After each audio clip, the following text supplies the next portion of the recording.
கடகம் அன்பு, தாய்மை, இரக்கம், பற்று, காதல், தூய்மை, இதுபோல் ரொம்ப புனிதமான விஷயங்களுக்கு உரிய ராசி தான் இந்த கடக ராசி. கடக ராசியில் பிறந்தவங்க எப்போவுமே எல்லாருக்கும் எந்த நேரத்திலும் அன்பை மட்டுமே கொடுக்கக்கூடியவங்க. அவங்க அன்பை மட்டுமே ஆழமாக நம்பக்கூடியவங்களும் கூட. பிறக்க போகின்ற 2025 ஆங்கில புத்தாண்டு கடக ராசிக்காரங்களுக்கெல்லாம் எப்படி இருக்குது அப்படிங்கிறத பார்ப்போம். இந்த 2025 ரொம்ப வித்தியாசமாக சனி பெயர்ச்சி, குரு பெயர்ச்சி, ராகு கேது பெயர்ச்சி அப்படின்னு அடுத்தடுத்த பெயர்ச்சிகள் நடக்க இருக்குது. முதல்ல இந்த ஒவ்வொரு கிரக பயிற்சியும் கடகராசிக்கு எப்படி இருக்குது அப்படின்னு பார்த்துட்டு அடுத்து இந்த கிரக பயிற்சியால் கடகராசிக்கு என்ன மாதிரியான நன்மைகள் தீமைகள் நடக்கும் அப்படிங்கிறத பார்த்துடலாம். முதல்ல சனி பெயர்ச்சி. கடகராசிக்கெல்லாம் ஒரு பெரிய சல்யூட்டை நான் வைக்கிறேன். கடந்த 2.5 வருஷமாக அஷ்டம சனி அப்படின்னு சொல்லப்படுற ரொம்ப கொடுமையான ஒரு காலகட்டத்திலேருந்து நீங்கள் மீண்டு வந்திருக்கீங்க. அஷ்டம சனிக்கிட்ட போராடி அதை வென்று ஜெயிச்சு நீங்கள் வந்திருக்கீங்கன்னு சொன்னால் கூட அது ரொம்ப கரெக்டாக தான் இருக்கும். இந்த சனி பெயர்ச்சி கடகராசிக்கெல்லாம் ஒரு அற்புதமான சனி பெயர்ச்சியாக இருக்க போகுது. அடுத்து குரு பெயர்ச்சி. 11ஆம் வீட்டில் இருந்த குரு இப்போ 12ஆம் இடத்துக்கு பிரவேசமாகிறாரு.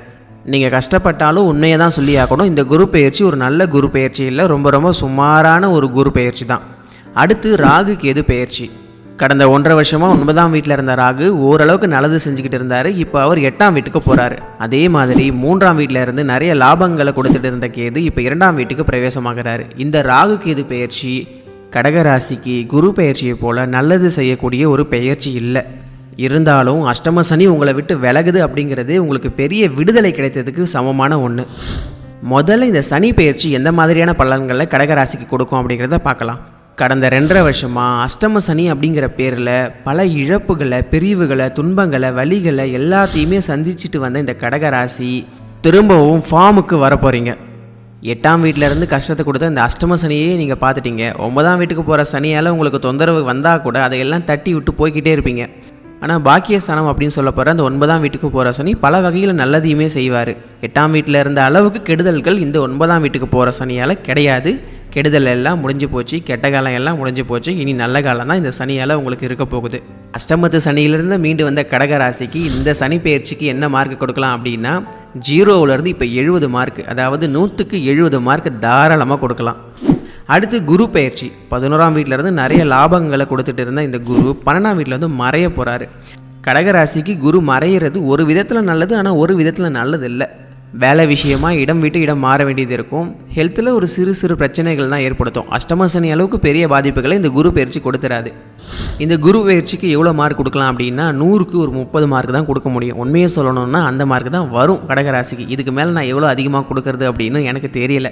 ஒரு வருஷத்துக்கு குருவால் பெரிய நல்லதெல்லாம் கிடையாது. இந்த குரு பெயர்ச்சி ஒரு மிக மிக சாதகமற்ற ஒரு பெயர்ச்சி தான். ராகு 8ஆம் இடத்துக்கு பிரவேசமாகிறாரு, கேது 2ஆம் வீட்டுக்கு பிரவேசமாகிறாரு.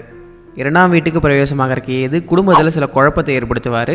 உங்கள் ராசிக்கு 8ஆம் இடத்துக்கு பிரவேசமாகிற ராகு கொஞ்சம் உங்கள் ஹெல்த்தில் பிரச்சனை பண்ணுவார். நீங்கள் வேலை செய்கிற இடத்துலையும் சில பிரச்சனைகளை கொண்டு வருவார்.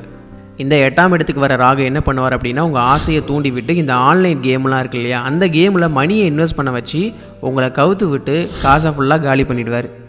இந்த 8ஆம் வீட்டுக்கு வர ராகுவால் ரொம்ப கவனமாக இருக்கணும். இந்த ஆன்லைன் விளையாட்டு இதிலிருந்து கொஞ்சம் விலகியே இருங்க. இந்த ராகு கேது பெயர்ச்சிக்கு எவ்வளோ மார்க் கொடுக்கலாம் அப்படின்னா 100க்கு ஒரு 35 கொடுக்கலாம். அந்த அளவுக்கு தான் தேரும் இந்த ராகு கேது பெயர்ச்சி கடகராசிக்கு. என்னதான் இந்த குரு பெயர்ச்சி, ராகு கேது பெயர்ச்சி சாதகமற்ற ஒரு பெயர்ச்சியாக கடகராசிக்கு இருந்தாலும் அஷ்டம சனியிலேருந்து நீங்கள் மீண்டும் வந்துட்டீங்க. இதோட 30 வருஷத்துக்கு தான் அவர் அங்கே வருவார். நீங்கள் சந்தோஷப்படக்கூடிய, ஆனந்தப்படக்கூடிய, மகிழ்ச்சியில் துள்ளி குதிக்கக்கூடிய ஒரு விஷயம் அஷ்டம சனி உங்களை விட்டு விலகி போயிடுச்சு. அதனால் இந்த கடகராசிக்காரங்க எல்லாம் இந்த குரு பெயர்ச்சி, ராகு கேது பெயர்ச்சி அப்படின்ற ஒரு சாதகமற்ற பெயர்ச்சியை நினச்சி நீங்கள் வருத்தப்பட வேண்டாம். இந்த சனி பெயர்ச்சியை நினச்சி நீங்கள் சந்தோஷப்படுங்க. ராசி பலன் ஒரு பொது பலன் அப்படிங்கிறத நான் எப்போவுமே சொல்லிக்கிட்டே வரேன். 20லேருந்து 30% தான் நடக்கும். உங்களுடைய முழு பலனை நீங்கள் தெரிஞ்சுக்கணும் அப்படின்னா உங்கள் தனிப்பட்ட ஜாதகத்தில் என்ன மாதிரியான தசை புத்திகள் நடக்குது அப்படிங்கிறத பார்க்கணும். அந்த தசை புத்திகள் உங்களுக்கு சாதகமாக இருந்தால் நன்மை நடக்கும், உங்களுக்கு கெடுதல் தரக்கூடியதாக இருந்தால் அது கெடுதல் நடக்கும். முடிவாக இந்த 2025 ஆங்கில புத்தாண்டு கடகராசிக்கு எப்படி இருக்குது அப்படின்னா வாழ்வின் அழிவிலிருந்து மீண்டெழுந்து வாழ்க்கைக்கு தேவையான எல்லா ஆக்கப்பூர்வமான செயல்களில் ஈடுபடக்கூடிய ஒரு நல்ல ஆண்டாக இந்த 2025 இருக்குது. நன்றி.